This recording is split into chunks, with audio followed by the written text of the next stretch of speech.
The Danforth Music Hall is normally hosting sold-out shows from artists around the world, but a new study shows that even when social distancing measures are lifted, those crowds may never return. We knew about the health issues and that was going to have a big impact on how music got back on its feet. And we knew about the impact on the economy, that was going to have a huge impact on us, on our community. But what we didn't understand was just how the consumer was going to impact us.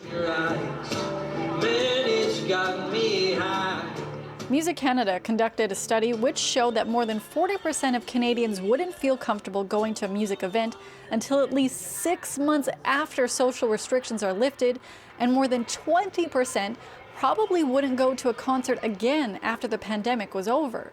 Because there's no revenue, the staff was laid off, temporary layoff, as advised by the government, and everyone went on CERB. So it's been difficult because it's a very social business. We're a really tight-knit crew. Sean owns 2 music venues in Toronto, the Garrison and Baby G. He closed both a week before the government orders because he felt it was the safest option.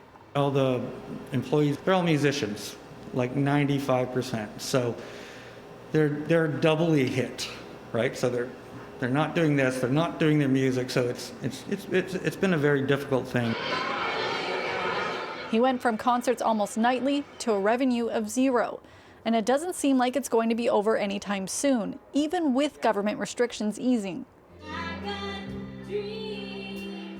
Sean has teamed up with venues around the city, from the Horseshoe Tavern to Lee's Palace, to try and help each other during these tough times. They're trying to secure federal funding to help keep the live music community from crumbling. I've been on 600 Zoom meetings, and half of them are about reopening and the safety standards and protocols, and they're pretty much unattainable for music venues. Henderson, a lifelong music lover and whose wife is in the band Cowboy Junkies, understands the importance of music venues to the community, but also the growth of music in our country. There's something called the venue ladder, and it has multiple rungs on it, from the tiny venue in a basement to the pinnacle at the Scotiabank Centre or Roy Thompson Massey Hall type venues. But you got to have every rung in the ladder. If you take out the bottom layer of the house of cards, it collapses. So we're all relying on one another, and it's very important that infrastructure stays intact. I think July Talk was started as a live band because that's just who we were, and now that's being put into question. July Talk has sold out multiple shows here at the Danforth Music Hall in Toronto and venues around the world. But like most bands, their source of income has come to a screeching halt because of COVID-19, putting the future of music and their livelihoods in jeopardy. For most recording artists in Canada, a very, very significant, if not predominant, chunk of the money that they make to put food on the table and put their kids into school comes from touring. It's really everything for us. This is the first time that we've never had travel plans in the near future for probably the last 6 or 7 years. Music Canada recently conducted a study of music lovers in the country. It showed that more than 40% of them were not ready to go to a live show until at least 6 months after the social restrictions are lifted. For those of us in the music community and thinking about, artists, my wife is an artist, as you may know, recording artist, her pandemic is going to last, in some cases, 6+ months longer than everybody else's. So that was the unpleasant surprise, that it's going to be a longer recovery and a more difficult recovery.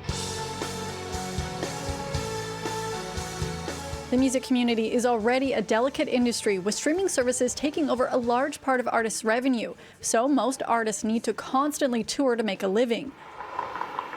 But many venues are also struggling with their future post-pandemic life and if they can survive. Are we going to have pandemic winners and losers? And will the pandemic winners be the entrenched group of musicians that are already well known? Do they come out of the gate quickly, but everybody else can't get up to that?